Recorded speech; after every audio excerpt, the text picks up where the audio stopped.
而有最新調查顯示，即使本國央行已經連續7次下調基準利率，但係現時嘅2.75厘仍然有接近60%嘅受訪國民表示需要為按揭而苦苦掙扎。梁家善嘅報道。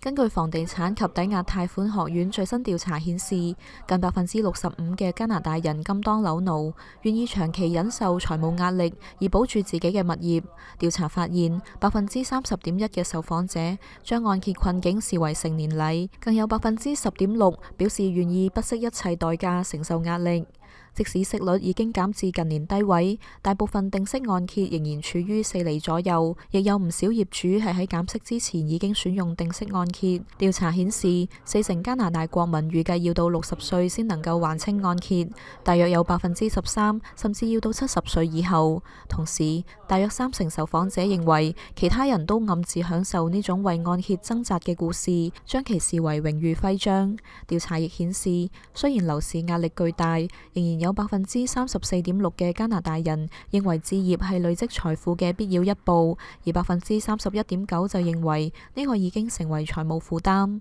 新時代電視梁家善報道。